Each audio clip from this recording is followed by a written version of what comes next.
السلام علیکم ویورز، میں ہوں آپ کا میزبان عبدالرحمن اور آپ دیکھ رہے ہیں اسلام بیس۔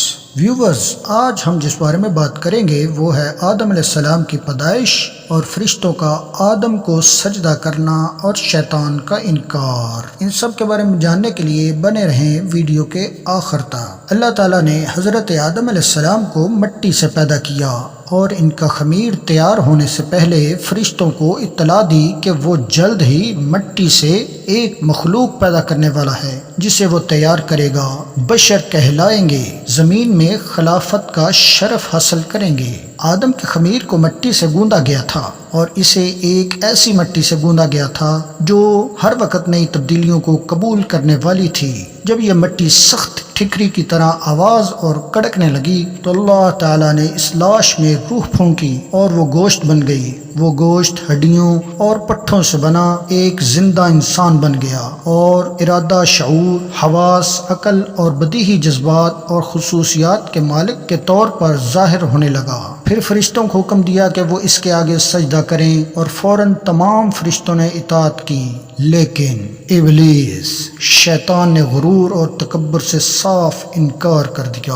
ویڈیو کی جانب جانے سے پہلے ہمارے چینل کو سبسکرائب کریں اور بیل آئیکن کو دبا دیں تاکہ آپ کو مزید معلوماتی ویڈیوز مل سکیں۔ واقعہ کا وہی حصہ قرآن کریم کی ان آیات میں بیان ہوا ہے۔ اور دیکھو، ہمارا کام ہے کہ ہم نے تمہیں پیدا کیا یعنی تمہارا وجود بنایا، پھر تم یعنی بنی نوع انسان کی شکل و صورت بنا دی۔ پھر وہ وقت آیا، اس نے فرشتوں کو حکم دیا کہ آدم کو سجدہ کرو، تو انہوں نے سجدہ کیا، لیکن ابلیس کی گردن نہ جھکی، اس نے نافرمانی کی اور تکبر کیا، اور حقیقت یہ ہے کہ وہ کافروں میں سے ہے۔ پھر یوں ہوا کہ ہم نے آدم سے کہا، اے آدم، تم اور تمہاری بیوی دونوں جنت میں رہو، جیسے چاہو کھاؤ پیو، پرسکون زندگی گزارو، لیکن اس درخت کو دیکھو، پھر اس کے قریب نہ جانا، اگر تم اس کے قریب جاؤ گے تو اس کا نتیجہ زیادتی ہوگا اور تم فاسقوں میں سے ہوگے۔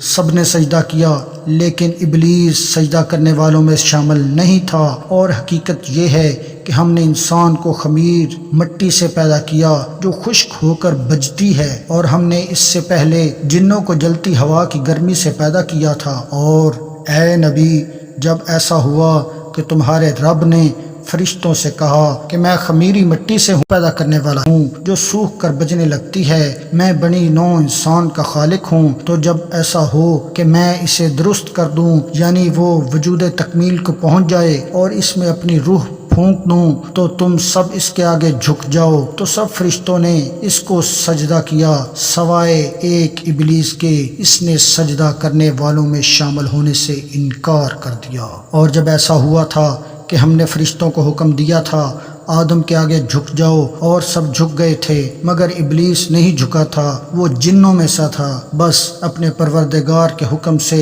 باہر ہو گیا۔ پھر کیا تم مجھے چھوڑ کر تمہارا پروردگار ہوں اسے اور اس کی نسل کو کارساز بناتے ہو، حالانکہ وہ تمہارے دشمن ہیں۔ دیکھو، ظلم کرنے والوں کے لیے کیا ہی بری تبدیلی ہوئی۔ اور وہ وقت یاد کرو جب تیرے پروردگار نے فرشتوں سے کہا، میں مٹی سے بشر کو پیدا کرنے والا ہوں، بس جب میں اس کو بنا سوار لوں اور اس میں اپنی روح پھونک دوں تو سب فرشتے اس کے لیے سر بسجود ہو جاؤ۔ پس سب ہی نے سجدہ کیا مگر ابلیس نے نہ مانا، گھمنڈ کیا، اور وہ علم الہی میں پہلے ہی کافروں میں سے تھا۔ اللہ تعالیٰ اگرچہ عالم الغیب اور دلوں کے بھیتوں سے واقف ہے اور ماضی، حال اور استقبال سب اس کے لیے یکساں ہیں، مگر اپنے امتحان و آزمائش کے لیے ابلیس سے سوال کیا، کس بات نے تجھے جھکنے سے روکا جبکہ میں نے حکم دیا تھا؟ ابلیس نے جواب دیا، اس بات نے کہ میں آدم سے بہتر ہوں، تو نے مجھے آگ سے پیدا کیا اور اسے مٹی سے۔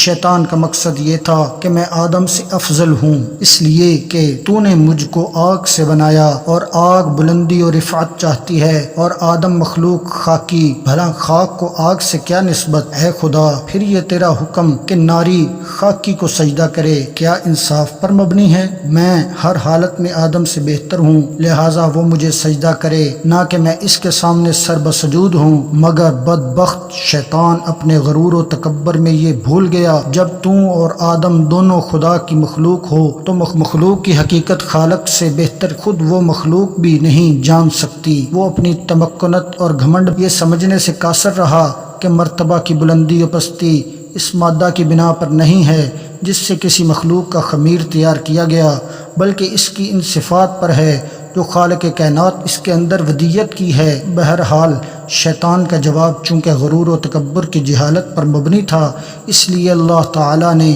اس پر واضح کر دیا کہ جہالت سے پیدا ہونے والے تکبر نے آپ کو اس حد تک اندھا کر دیا کہ آپ نے مخلوق میں سے بھی اپنے خالق کے حقوق اور احترام سے انکار کر دیا۔ اس لیے تم نے مجھے ظالم کہا اور یہ نہ سمجھا کہ تمہاری جہالت نے تمہیں حقیقت سے آگاہ کیا، اس نے تمہیں بے بس اور سمجھنے سے قاصر کر دیا، اس لیے اب تم اس نافرمانی کی وجہ سے ابدی موت کے مستحق ہو اور یہ تمہارے اعمال کا فطری بدلہ ہے۔ اگر ویڈیو پسند آئے تو لائک، کمنٹ اور شیئر کرنا نہ بھولیے گا۔ شکریہ ویڈیو کو دیکھنے کا۔